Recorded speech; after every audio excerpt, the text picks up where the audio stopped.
Om Shanti. Spark audio book का नाम है श्रेष्ठ स्मृति और ईश्वरीय स्वमान। पार्ट 21। स्वमान है, मैं बाप समान न्यारा और प्यारा हूँ। सदा अपने को जैसे बाप न्यारा और प्यारा है ऐसे न्यारे और प्यारे अनुभव करते हो। बाप सबका प्यारा क्यों है? क्योंकि न्यारा है। जितना न्यारा बनते हैं उतना सर्व का प्यारा बनते हैं। न्यारा किससे? पहले अपनी देह की स्मृति से न्यारा। जितना देह की स्मृति से न्यारे होंगे उतने बाप के भी प्यारे और सर्व के भी प्यारे होंगे। क्योंकि न्यारा अर्थात आत्मा अभिमानी। जब बीच में देह का भान आता है तो प्यारापन खत्म हो जाता है। इसलिए बाप समान सदा न्यारे और सर्व के प्यारे बनो। आत्मा रूप में किसको भी देखेंगे तो रूहानी प्यार पैदा होगा ना। और देह भान से देखेंगे तो व्यक्त भाव होने के कारण अनेक भाव उत्पन्न होंगे। कभी अच्छा होगा, कभी बुरा होगा, लेकिन आत्मिक भाव में, आत्मिक दृष्टि में, आत्मिक वृत्ति में रहने वाला जिसके भी संबंध में आएगा अति प्यारा लगेगा। तो सेकंड में न्यारे हो सकते हो कि टाइम लगेगा। जैसे शरीर में आना सहज लगता है ऐसे शरीर से परे होना इतना ही सहज हो जाए। कोई भी पुराना स्वभाव संस्कार अपनी तरफ आकर्षित नहीं करे और सेकंड में न्यारे हो जाओ। सारे दिन में बीच बीच में यह अभ्यास करो। ऐसे नहीं कि जिस समय याद में बैठो उस समय शरीर स्थिति का अनुभव करो। नहीं, चलते फिरते बीच बीच में यह अभ्यास पक्का करो। मैं हूँ ही आत्मा। तो आत्मा का स्वरूप ज्यादा याद होना चाहिए ना। सदा खुशी होती है ना। कम नहीं होनी चाहिए, बढ़नी चाहिए। इसका साधन बताया मेरा बाबा। और कुछ भी भूल जाए लेकिन मेरा बाबा यह भूले नहीं। अव्यक्त वाणी की डेट है 10 दिसंबर 1992। अगला स्वमान है, मैं बाप समान निराकारी और आकारी स्थिति में स्थित रहने वाली आत्मा हूँ। बाप समान निराकारी और आकारी इसी स्थिति में स्थित रहने वाली आत्माएं अनुभव करते हो। क्योंकि शिव बाप है निराकारी और ब्रह्मा बाप है आकारी। तो आप सभी भी साकारी होते हुए भी निराकारी और आकारी अर्थात अव्यक्त स्थिति में स्थित हो सकते हो या साकार में ज्यादा आ जाते हो। जैसे साकार में रहना नेचुरल हो गया है ऐसे ही मैं आकारी फरिश्ता हूँ और निराकारी श्रेष्ठ आत्मा हूँ। यह दोनों स्मृतियाँ नेचुरल हो। क्योंकि जिससे प्यार होता है तो प्यार के निशाने हैं समान बनना। बाप और दादा निराकारी और आकारी है और दोनों से प्यार है तो समान बनना पड़ेगा ना। तो सदैव यह अभ्यास करो कि अभी अभी आकारी, अभी अभी निराकारी। साकार में आते भी आकारी और निराकारी स्थिति में जब चाहे तब स्थित हो सके। जैसे स्थूल कर्मेंद्रियां आपके कंट्रोल में है, आँख को व मुख को बंद करना चाहो तो कर सकते हो। ऐसे मन और बुद्धि को उसी स्थिति में स्थित कर सको जिसमें चाहो। अगर फरिश्ता बनने चाहे तो सेकंड में फरिश्ता बनो। ऐसा अभ्यास है या टाइम लगता है? क्योंकि हलचल जब बढ़ती है तो ऐसे समय पर कौन सी स्थिति बनानी पड़ेगी? आकारी या निराकारी। साकार देहधारी की स्थिति पास होने नहीं देगी, फेल कर देगी। अभी भी देखो, किसी भी हलचल के समय अचल बनने की स्थिति फरिश्ता स्वरूप या आत्मा अभिमानी स्थिति ही है। यही स्थिति हलचल में अचल बनाने वाली है। तो क्या अभ्यास करना है? आकारी और निराकारी जब चाहे तब स्थित हो जाए। इसके लिए सारा दिन अभ्यास करना पड़े।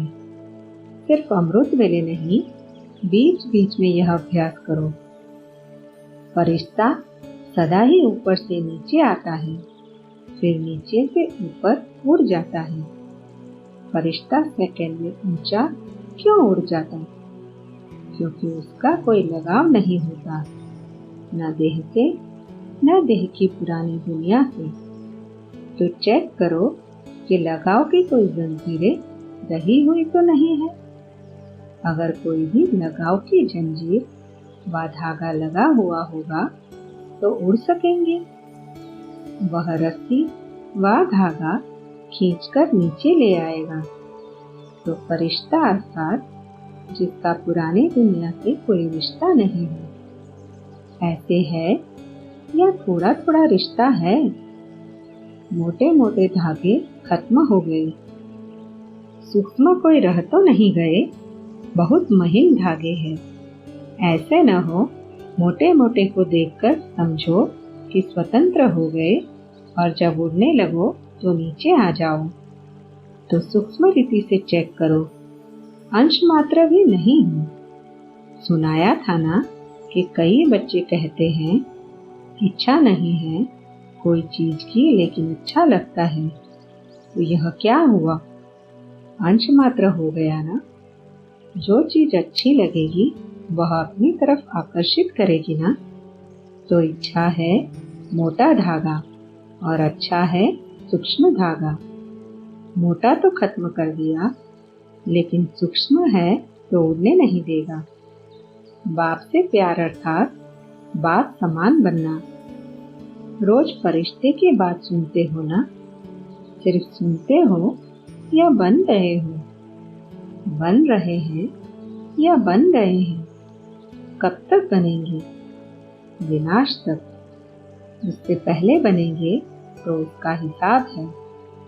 ऐसे नहीं 10 साल में विनाश होगा तो 9 साल के बाद 1 साल में बन जाओ। ऐसे नहीं करना, बहुत काल का चाहिए। अगर थोड़े समय का अभ्यास होगा तो थोड़े समय तो स्थित होंगे, लेकिन बहुत काल नहीं हो सकेंगे। मेहनत करनी पड़ेगी। अभी मेहनत कर लो तो उस समय मेहनत नहीं करनी पड़ेगी। अगर मेहनत करते करते चले गए तो रिजल्ट क्या होगी? कहाँ जाएंगे? सूर्यवंशी में या चंद्रवंशी में? तो चेक करो और चेंज करो। जो कमी हो उसको भरते जाओ, संपन्न बनो। सदैव याद रखो कि बाप को प्यार का सबूत देना है, समान बनना है। सदा अपने को बाप समान बनाने का अभ्यास और तीव्र गति से बढ़ाओ। अव्यक्त वाणी की डेट है 10 दिसंबर 1992।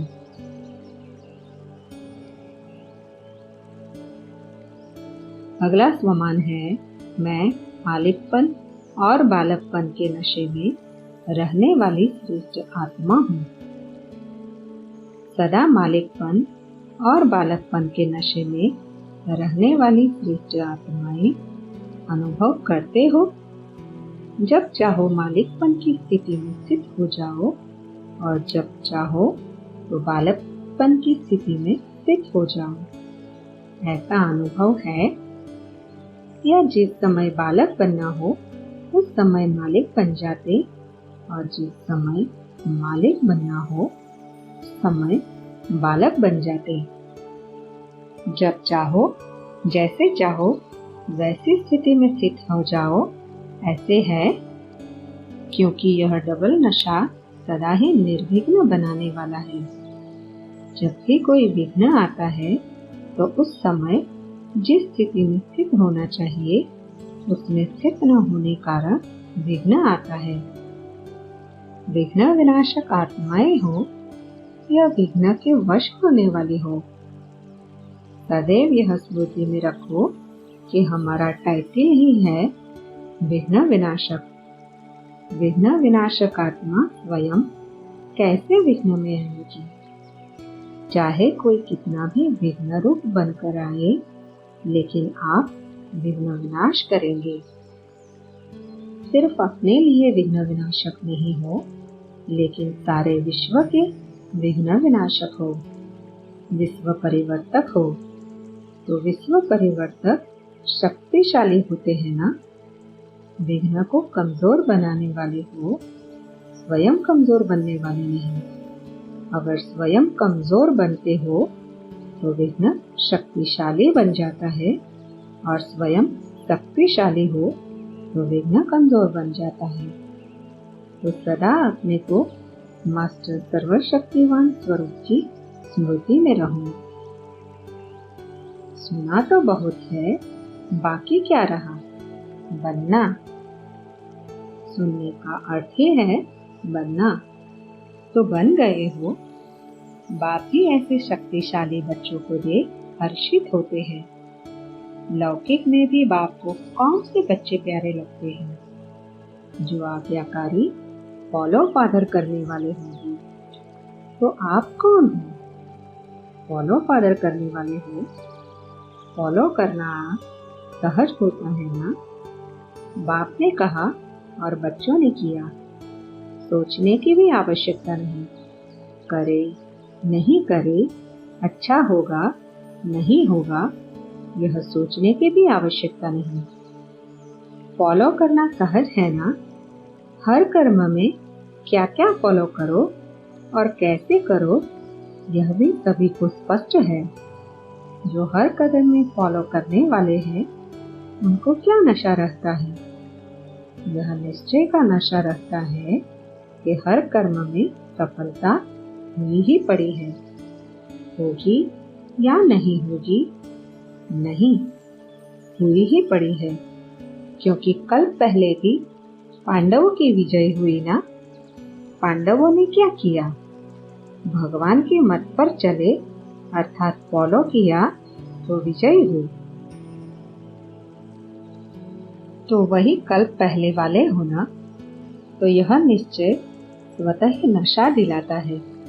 कोई भी बात मुश्किल नहीं लगेगी। तो सदा ही सहज और श्रेष्ठ प्राप्ति का अनुभव करते चलो।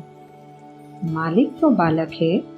यह डबल नशा समय प्रमाण प्रैक्टिकल में लाओ। कभी कोई खिटखिट भी हो जाए तो भी खुशी कम न हो। सदा खुश रहो। अव्यक्त वाणी की डेट है 10 दिसंबर 1992।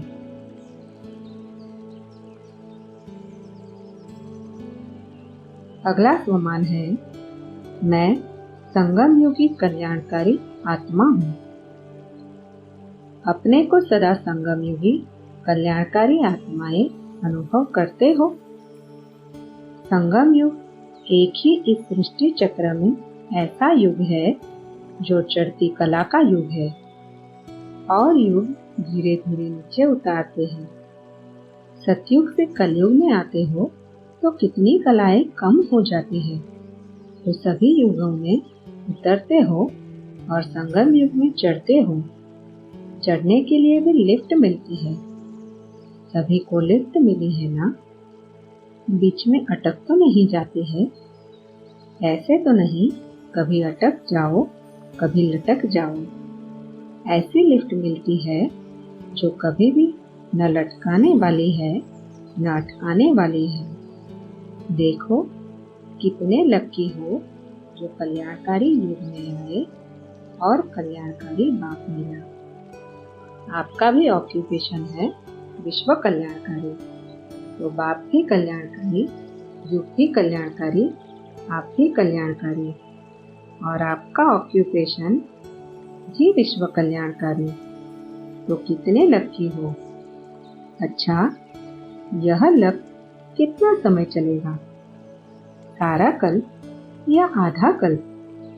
जो कहते हैं आधा कल्प वह हाथ उठाओ, जो कहते हैं सारा कल्प वह हाथ उठाओ। सभी राइट हो, क्योंकि आधा कल्प राज्य करेंगे, आधा कल्प पूज्य बनेंगे, तो यह भी लक ही है। सदा मैं विश्व कल्याणकारी आत्मा हूँ। इस स्मृति में रहने से जो भी कर्म करेंगे वह कल्याणकारी करेंगे। कल्याणकारी समझने से संगम युग जो कल्याणकारी है वह भी याद आता है और कल्याणकारी बाप भी स्वतः याद आता है। सिर्फ कल्याणकारी नहीं, विश्व कल्याणकारी बनना है।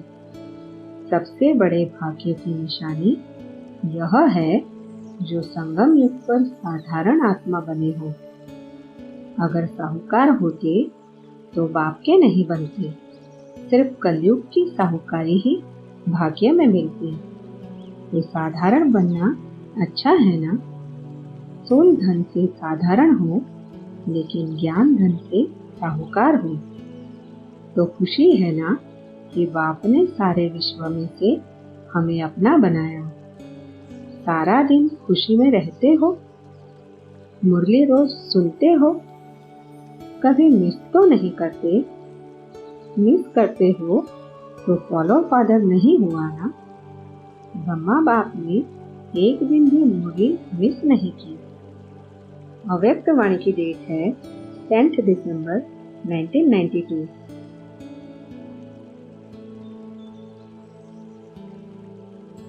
अगला स्वमान है, मैं संगम योगी पुरुषोत्तम आत्मा हूँ।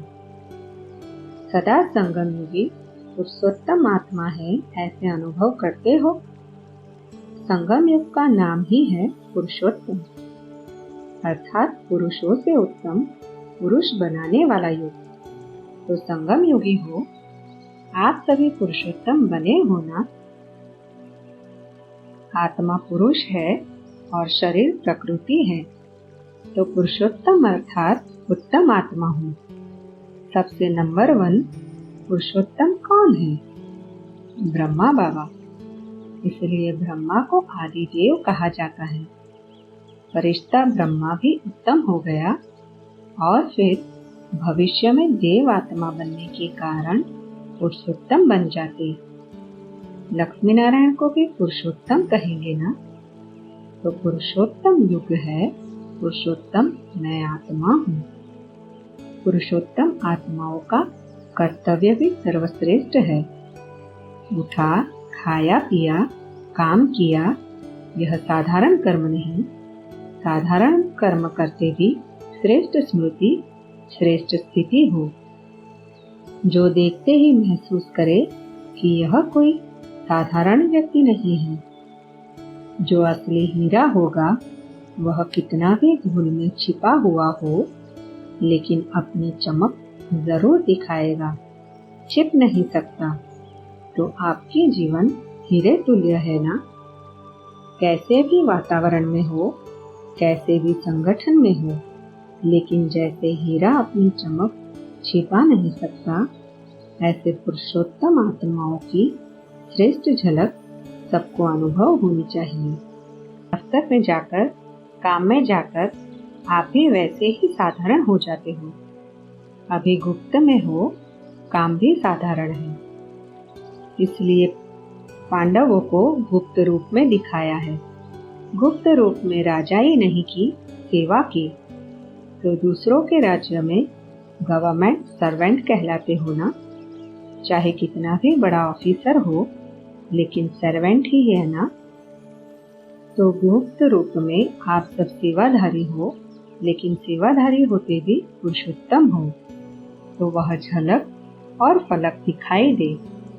जैसे ब्रह्मा बाप साधारण तन में होते भी पुरुषोत्तम अनुभव होता था।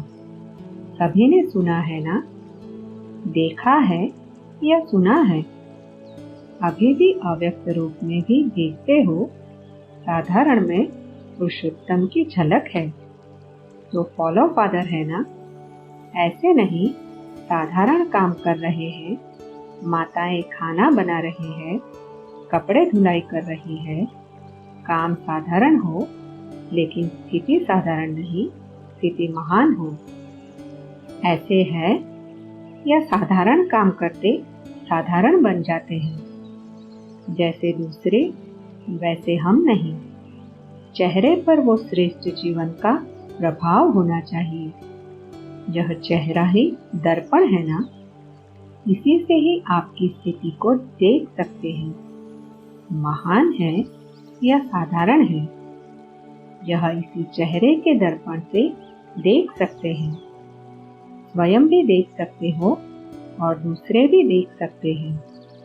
तो ऐसे अनुभव करते हो। सदैव स्मृति और स्थिति श्रेष्ठ हो। स्थिति श्रेष्ठ है तो झलक ऑटोमेटिकली श्रेष्ठ होगी। जो समान स्थिति वाले हैं वे सदा बाप के साथ रहते हैं। शरीर से चाहे किसी कोने में बैठे हो, किनारे बैठे हो, पीछे बैठे हो, लेकिन मन की स्थिति में साथ रहते हो ना। साथ वही रहेंगे जो समान होंगे। स्कूल में चाहे सामने भी बैठे हो, लेकिन समान नहीं तो सदा साथ नहीं रहते, किनारे में रहते हैं। तो समीप रहना अर्थात समान स्थिति बनाना। इसलिए सदा ब्रह्मा बाप समान पुरुषोत्तम स्थिति में स्थित रहो। कई बच्चों की चलन और चेहरा लौकिक रीति में भी बाप समान होता है, तो कहते हैं यह तो जैसे बाप जैसा है। तो यहाँ चेहरे की बात तो नहीं, लेकिन चलन ही चित्र है। तो हर चलन से बाप का अनुभव हो, इसको कहते हैं बाप समान। तो समीप रहना चाहते हो या दूर?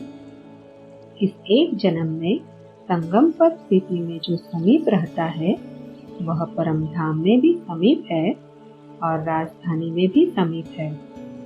एक जन्म की समीपता अनेक जन्म समीप बना देगी। हर कर्म को चेक करो। बाप समान है तो करो, नहीं तो चेंज कर दो। पहले चेक करो फिर करो।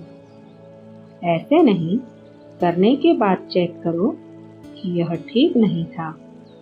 ज्ञानी का लक्षण है पहले सोचे फिर करे। अज्ञानी का लक्षण है करके फिर सोचते। तो आप ज्ञानी तू आत्मा हो ना, या कभी कभी भक्त बन जाते हो। पंजाब वाले तो बहादुर है ना, मन से भी बहादुर।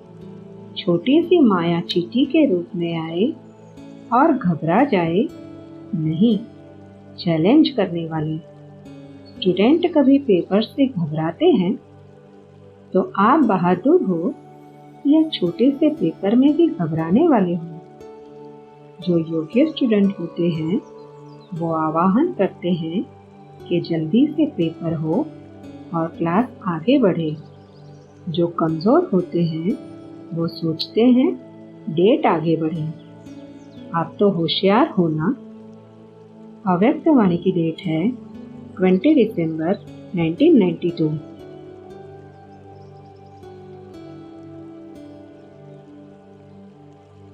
अगला स्वमान है मैं खुश नसीब आत्मा हूँ। तभी अपने को खुश नसीब आत्माएं अनुभव करते हो। जो खुश नसीब आत्माएं हैं उनके मन में सदा खुशी के गीत बजते हैं। वहाँ मेरा श्रेष्ठ भाग्य, यह गीत बजता है ना। यह खुशी का गीत गाना तो सभी को आता है ना। चाहे बूढ़ा हो, चाहे बच्चा हो, चाहे जवान हो, सभी गाते हैं। और मन में है ही क्या जो चले, यही खुशी के गीत बजेंगे ना। और सब बातें खत्म हो गई, बस बाप और मैं, तीसरा न कोई।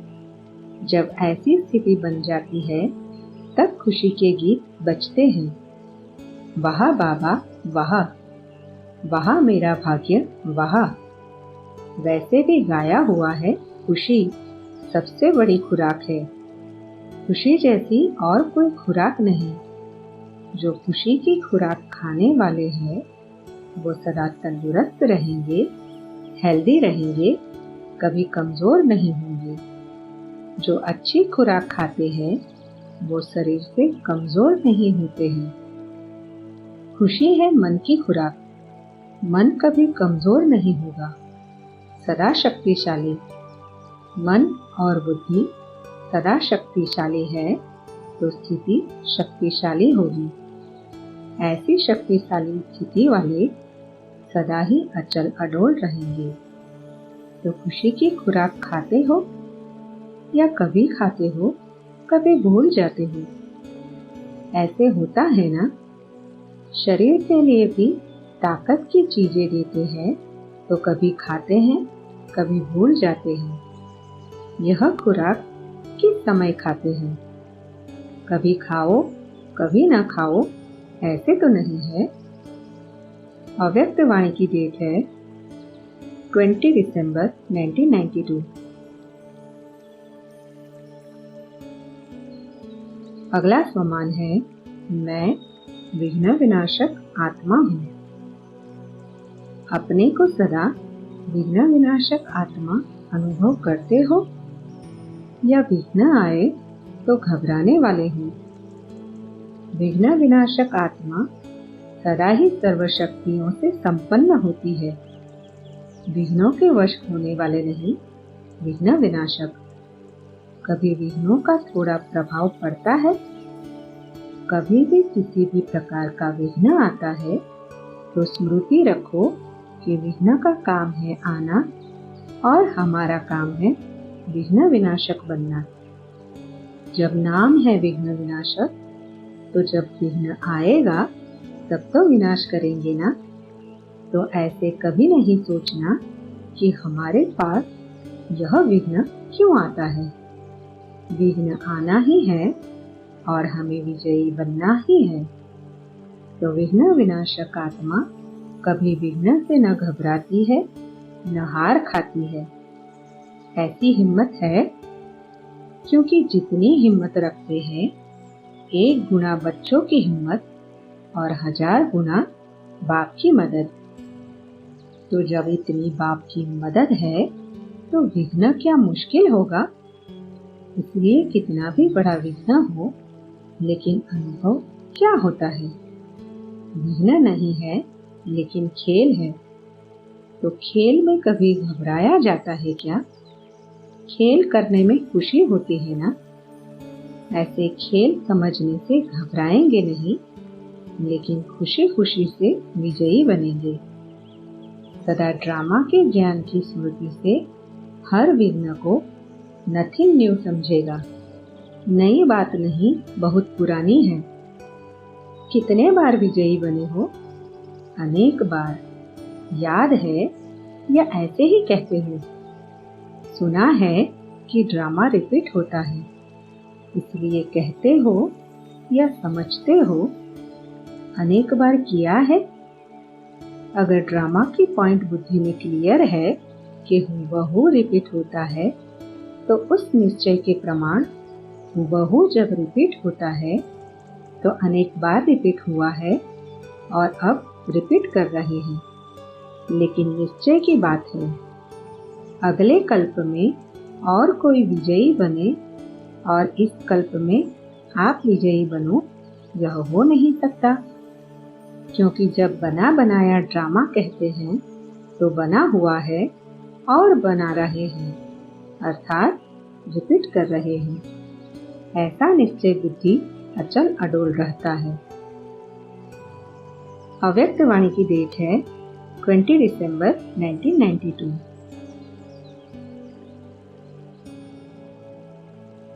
अगला स्वमान है मैं हर कदम में पद्मों की कमाई जमा करने वाली आत्मा हूँ। सभी अपने को हर कदम में पद्मों की कमाई जमा करने वाले समझते हो। कितना जमा किया है? अरब खरब कितना जमा किया है? हिसाब कर सकते हो? आजकल का कंप्यूटर हिसाब कर सकता है? तो सारे कल्प में और सारे वर्ल्ड में ऐसा साहूकार कोई होगा? आप सभी हो।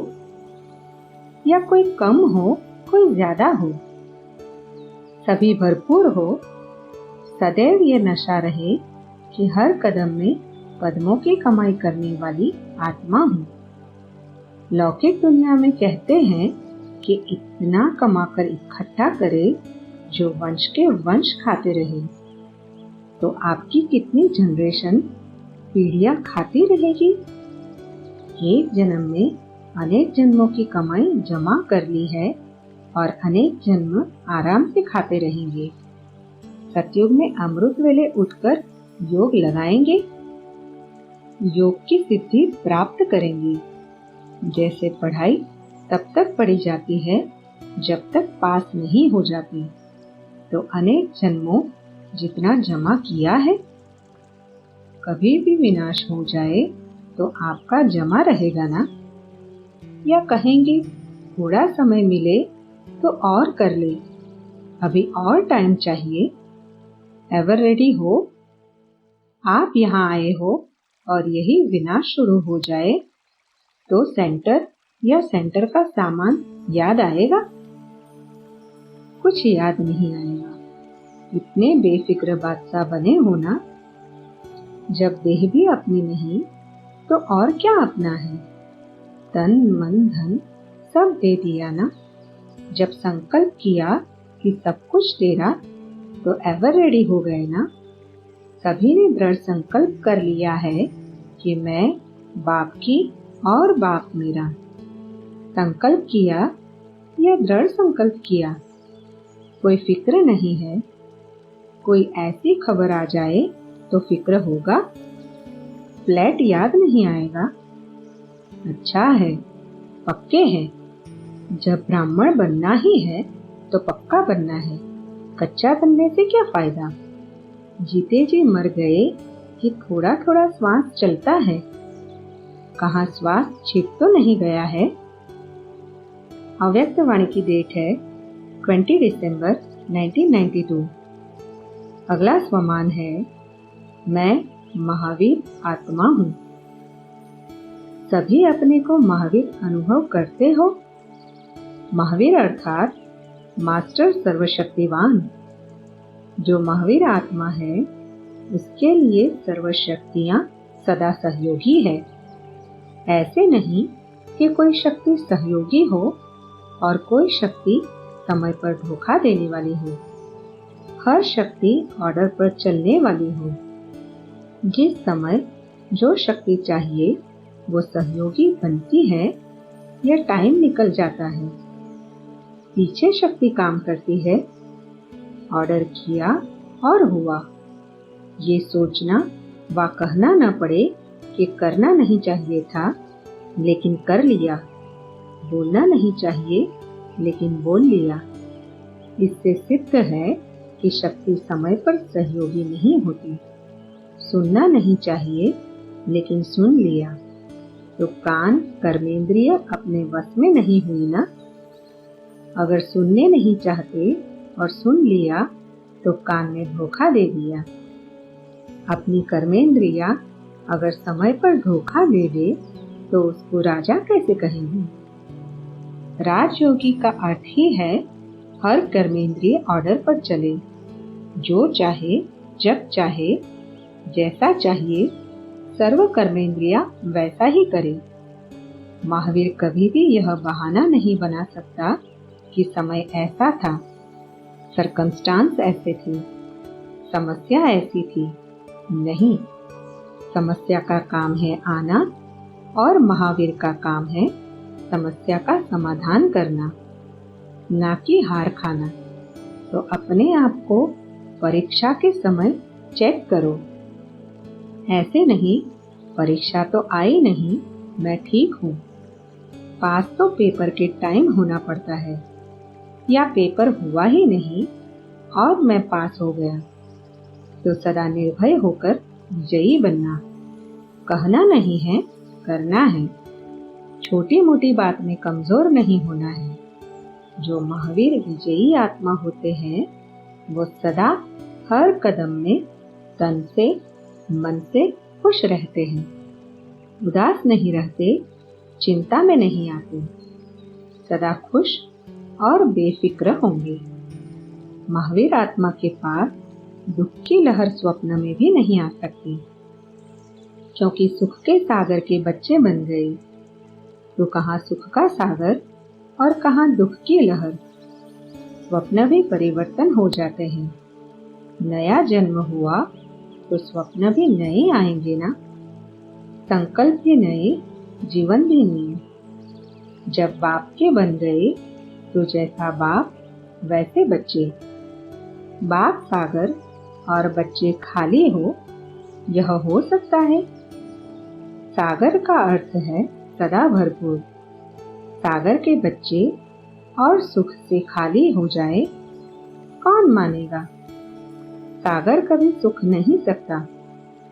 कितना भी सुखाते रहे, लेकिन सागर समाप्त हो सकता है? तो सदा बाप की विशेषताओं को याद रखो। बाप क्या और मैं क्या। कभी मन में भी रोना न आए। दुख की निशानी है रोना, खुशी की निशानी है नाचना गाना। अगर मन में भी रोना होता है तो समझो दुख की लहर है। सुख के सागर के बच्चे हो तो दुख कहाँ से आया? ऐसा अलबेलापन नहीं रखना। हो जाएगा, अंत में ठीक हो जाएंगे। नहीं, धोखा खा लेंगे। तो सदा सुख के झूले में झूलते रहो। इसको कहा जाता है महावीर। अव्यक्त वाणी की डेट है 31 दिसंबर 1992। अगला स्वमान है मैं डबल लाइट फरिश्ता हूँ। सभी अपने को डबल लाइट अर्थात फरिश्ता समझते हो।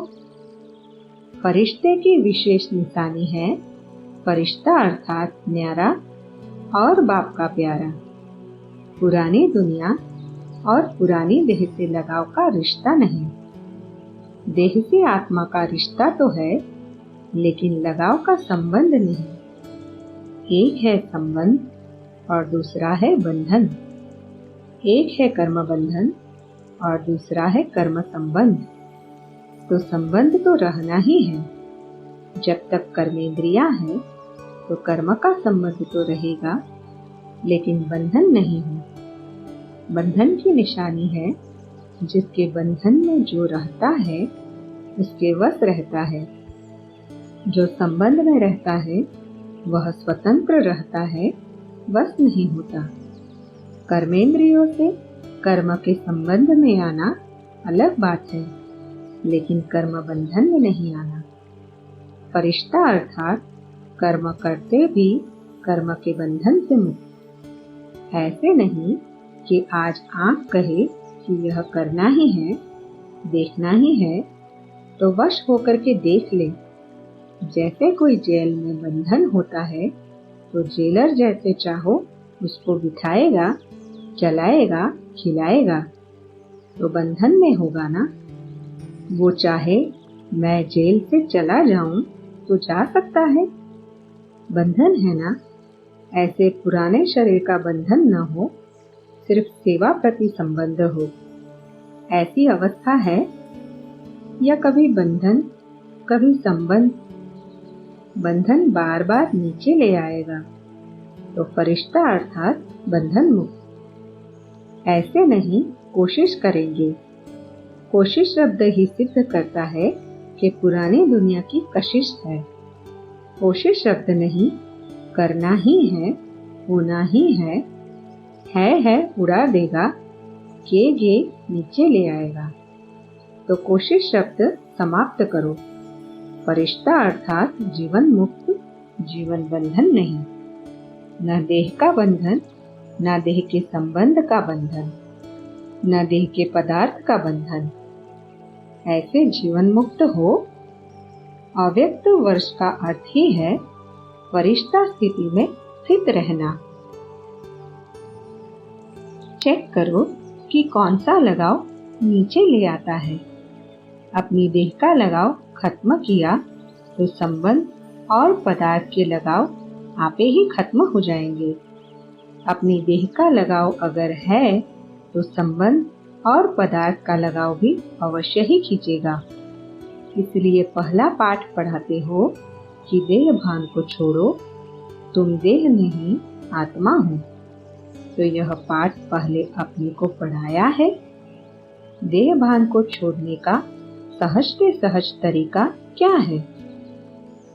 चलो, आत्मा बिंदी याद नहीं आती, खिसक जाती है, लेकिन यह तो वायदा है कि तन भी तेरा, मन भी तेरा, धन भी तेरा। जब देह मेरी है ही नहीं तो लगाव किससे? जब मेरा है ही नहीं तो ममता कहाँ से आई? मेरे में ममता होती है। जब मैंने दे दिया तो लगाव खत्म हुआ। इस एक बात से ही सब लगाव सहज खत्म हो जाएंगे। अभी यह देह बाप की अमानत है सेवा के लिए। तो सदा फरिश्ते बनने के लिए पहले यह प्रैक्टिकल अभ्यास करो कि सेवा अर्थ है, अमानत है, मैं ट्रस्टी हूँ। ट्रस्टी अगर ट्रस्ट की चीज में ट्रस्ट नहीं करे तो उसको क्या कहा जाएगा? इस बात को पक्का करो, फिर देखो फरिश्ता बनना कितना सहज लगता है। मेरा एक बाबा और सब कुछ मेरा इस एक मेरे में समा गया। सभी समेटने और समाने में होशियार होना। वो मेरा मेरा है फंसाने वाला, और यह एक मेरा है छुड़ाने वाला। एक मेरा कहा तो सब छूटा। अव्यक्त वाणी की डेट है 31 दिसंबर 1992। अगला स्वमान है, मैं तख्त नसीन श्रेष्ठ आत्मा हूँ। अपने को तख्त नसीन श्रेष्ठ आत्मा अनुभव करते हो? आत्मा सदा किस तख्त पर विराजमान है जानते हो? इसको कौन सा तख्त कहते हैं? अकाल है ना? आत्मा अकाल है, इसलिए उसके तख्त का नाम भी अकाल तख्त है। आत्मा शरीर में सदा भ्रुकुटी के बीच अकाल तख्त नशीन है। तो तख्त नशीन जो होता है उसे राजा कहा जाता है। तख्त पर तो राजा ही बैठेगा ना। तो आप आत्मा भी अकाल तख्त नशीन राजा हो। अकाल तख्त नशीन आत्माएं बाप के दिल का तख्त और विश्व के राज्य का तख्त भी प्राप्त करती है। तो तीनों ही तख्त कायम है। तख्त पर बैठना आता है या घड़ी घड़ी नीचे आ जाते हो? जो पहले अकाल तख्त नशीन हो सकते हैं वही बाप के दिल तख्त नशीन हो सकते हैं, और जो दिल तख्त नशीन है वही विश्व के राज्य के तख्त नशीन हो सकते हैं। तो पहला आधार है अकाल तख्त। स्वराज्य है तो विश्व राज्य है। जिसको स्वराज्य करना नहीं आता वह विश्व का राज्य नहीं कर सकता। तो स्वराज्य का तख्त है यह भ्रुकुटी अकाल तख्त। बाप और बच्चे के संबंध का तख्त है बाप के दिल का तख्त। इन दो तख्त के आधार पर विश्व के राज्य का तख्त। तो पहले फाउंडेशन क्या हुआ? अकाल तख्त। अकाल तख्त नशीन आत्मा सदा नशे में रहती है। तख्त का नशा तो होगा ना, लेकिन यह रूहानी नशा है। अल्पकाल का नशा नहीं, नुकसान वाला नशा नहीं। यह रूहानी नशा हद के नशों को समाप्त कर देता है। हद के नशे तो अनेक प्रकार के हैं और रूहानी नशा एक है। मैं बाप का, बाप मेरा, यह रूहानी नशा है। बाप का बन गया, यह रूहानी नशा है। तो यह रूहानी नशा सदा रहता है या उतरता चढ़ता है? कभी ज्यादा चढ़ता, कभी कम चढ़ता।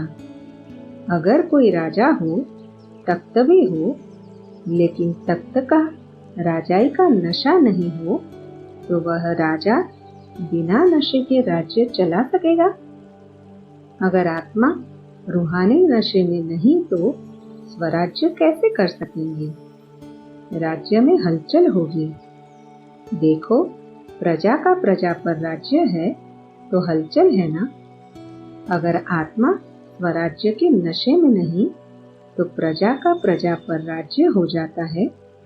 यह कर्मेंद्रियां ही राज्य करती है, तो प्रजा का राज्य हुआ ना, उसका नतीजा होगा हलचल। तो सदा तख्त नशीन आत्मा का रूहानी नशा रखो। ऐसा श्रेष्ठ बाप के दिल का तख्त सारे कल्प में नहीं मिल सकता। विश्व के राज्य का तख्त तो अनेक जन्म मिलता है, लेकिन बाप के दिल तख्त नशीन सिर्फ अभी होते हैं, तो उसका फायदा लेना चाहिए ना। जो बाप के दिल तख्त नशीन है, उसके आगे कोई विघ्न, कोई समस्या नहीं आ सकती। न प्रकृति वार कर सकती, न माया वार कर सकती। दिल तख्त नशीन बनना अर्थात सहज प्रकृति जीत, माया जीत बनना। तो ऐसे प्रकृति जीत, माया जीत बने हो। प्रकृति भी हलचल में लाती है ना। प्रकृति की हलचल ब्राह्मण आत्माओं को हिला देती है, तो हलचल नहीं होनी चाहिए ना। तख्त नशीन नहीं है तो हलचल में आते हैं। अगर तख्त नशीन हो तो किसकी हिम्मत नहीं हलचल में लाए। तो हलचल में आना अच्छा लगता है, अच्छा नहीं लगता है, लेकिन हो जाता है तो परवश हो गए ना। बंधन किसी को भी अच्छा नहीं लगता है, लेकिन जब परवश हो जाता है तो बंध जाता है। तो परवश आत्मा हो या स्वतंत्र आत्मा हो, मुक्त कब होंगे? जीवन मुक्ति का मजा तो अभी है। भविष्य में जीवन मुक्त और जीवन बंद का कॉन्ट्रास्ट नहीं होगा। लेकिन इस समय तो समझते हो ना कि जीवन बंद क्या है, जीवन मुक्त क्या है। इस समय के जीवन मुक्त का अनुभव श्रेष्ठ है। जीवन में है लेकिन मुक्त है, बंधन में नहीं है। आप लोगों का स्लोगन है मुक्ति और जीवन मुक्ति जन्मसिद्ध अधिकार है। तो अधिकार प्राप्त किया है या जब परम धाम में जाएंगे तभी प्राप्त करेंगे? वहां तो पता ही नहीं पड़ेगा मुक्ति क्या है, जीवन मुक्ति क्या है। इसका अनुभव तो अभी होता है। अनुभवी होना, सभी ने जीवन मुक्त का अनुभव किया है या सब सतयुग में जाएंगे तब करेंगे? ब्राह्मण जीवन में जीवन मुक्ति का अनुभव हो सकता है, हो सकता है तो होता है। बाप दादा ने पहले भी सुनाया है कि जब आपकी रचना कमल पुष्प में यह विशेषता है कि न्यारा रह सकता है, जल में रहते जल के बंधन से मुक्त है, तो मनुष्य आत्मा रचता है और वह रचना है। तो रचना में यह विशेषता है और मास्टर रचता में नहीं है ना। कभी भी बंधन मुक्त के बजाय अगर बंधन युक्त हो जाओ, बंधन में फंस जाओ, तो अपने सामने कमल पुष्प का दृष्टांत रखो कि जब कमल पुष्प न्यारा प्यारा बन सकता है, तो क्या मास्टर सर्वशक्तिवान नहीं बन सकता? तो सदा बन जाएंगे। थोड़ा टाइम बनते हैं, थोड़ा टाइम नहीं बनते हैं, इसमें मजा नहीं है ना। कभी बंधन, कभी बंधन में, यह अच्छा लगता है। तो जो अच्छी चीज नहीं लगती उसे छोड़ दिया जाता है या थोड़ा थोड़ा रखा जाता है। तो जीवन मुक्त बनने की विधि क्या है? न्यारा और प्यारा बनने की विधि क्या है? तख्त नशीन बनो। सदा तख्त नशीन आत्मा बन जीवन मुक्ति का अनुभव करते रहो। यह जीवन मुक्ति की स्थिति बहुत प्यारी है। सभी सदा राजी रहने वाले हो, हर बात में राजी। कोई गाली देवे तो भी राजी, कोई इंसल्ट अपमान कर दे तो भी राजी, या उस समय काजी बन जाते हैं। सदा खुश रहने वाले, सदा राजी रहने वाले समीप भी बनते और समान भी बनते। राजी रहना अर्थात सर्वराजों को जानना। नाराज माना राज नहीं जानते तो नाराज रहते हैं। आप तो सब राज जान गए हो ना, तो राज को जानने वाले राजी हो गए ना। नाराज वो रहता जो राज को नहीं जानता। आप तो त्रिकालदर्शी नॉलेजफुल हो गए हो ना, तो सब राज को जानने वाले सदा राजी रहने वाले हैं। या प्रवृत्ति में थोड़ी खिटखिट होती है तो नाराज हो जाते हो, सदा राजी रहते हो। पलक से कहो हाँ जी, हम नहीं रहेंगे तो कौन रहेंगे। सदैव यह स्मृति रखो कि भगवान बाप के बनने से अब राजी नहीं होंगे तो कब होंगे। अभी तो होना है ना, इसलिए कहते ही है खुश राजी। जो खुश होगा वो राजी होगा, जो राजी होगा वो खुश होगा। पूछते हैं ना एक दो से खुश राजी हो, तो सदा राज को जानने वाले अर्थात सदा खुश रहने वाले खुश राजी। ऐसे नहीं यहाँ कहो हाँ और वहाँ जाओ तो कहो क्या करें। अव्यक्त वाणी की डेट है 31 दिसंबर 1992।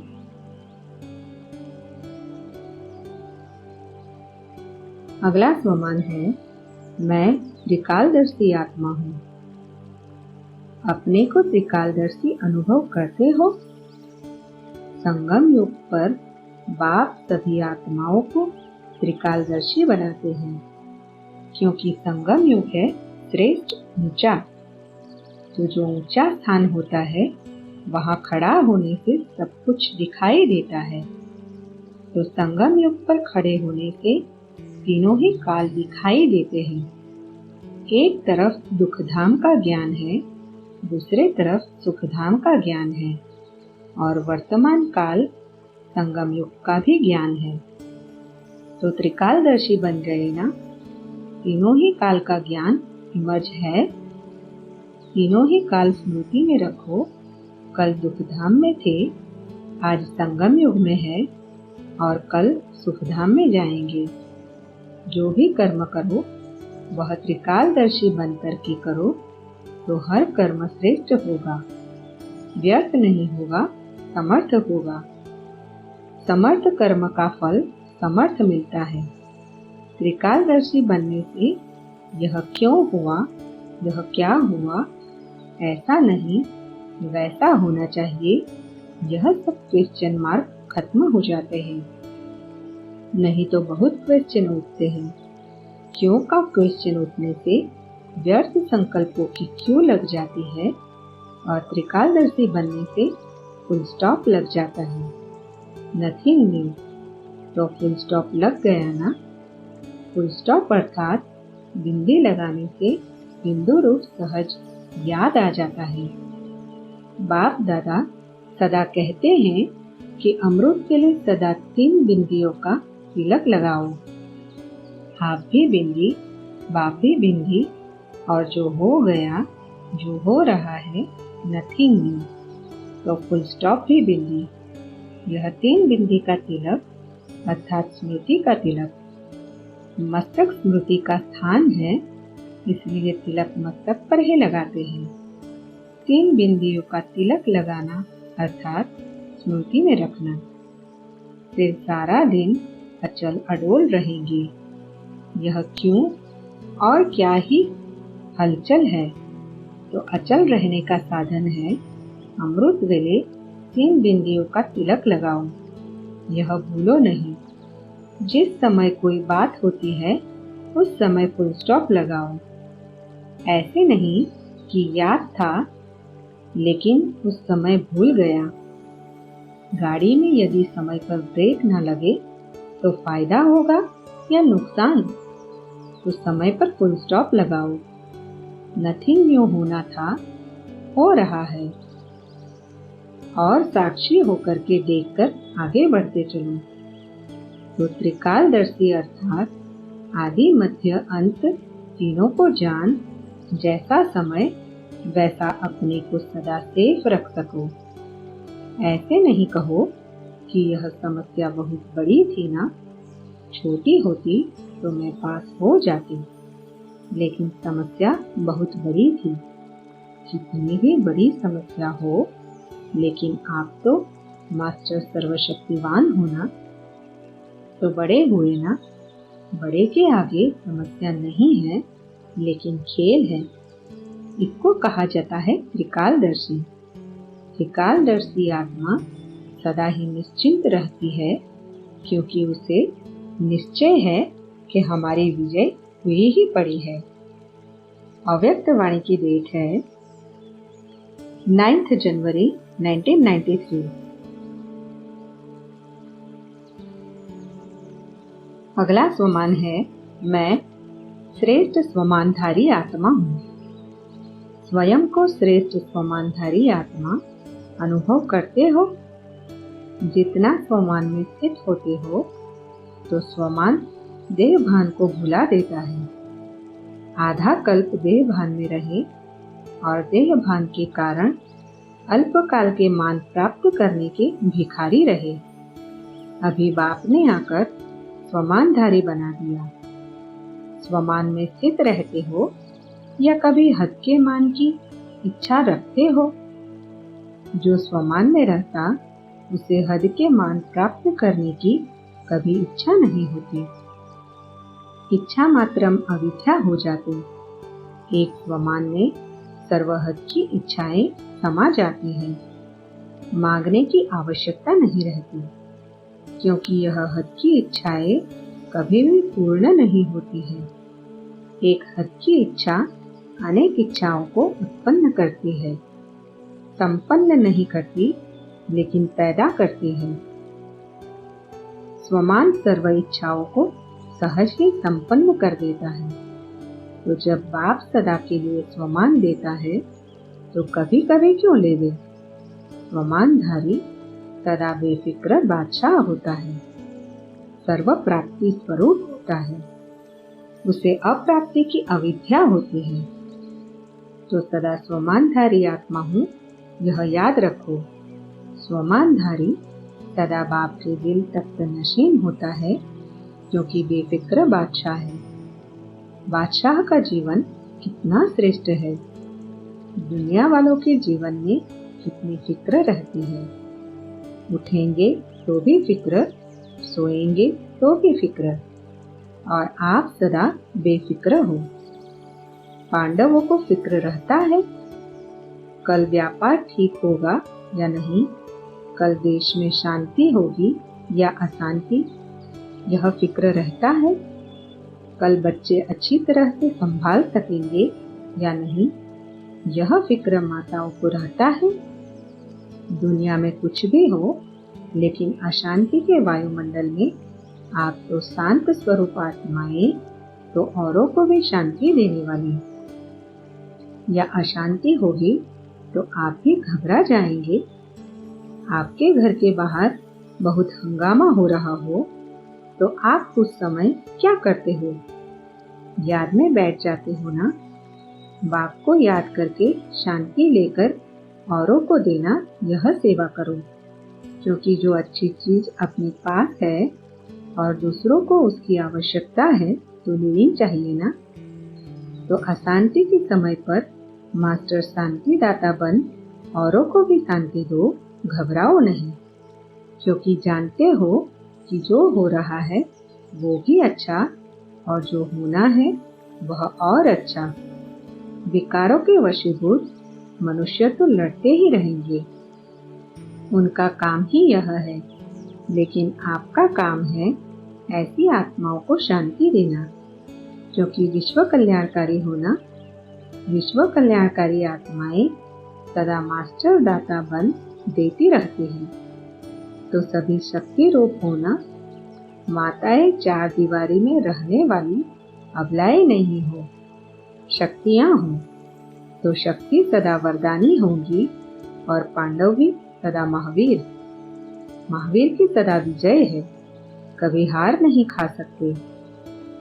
अव्यक्त वाणी की डेट है 9 जनवरी 1993।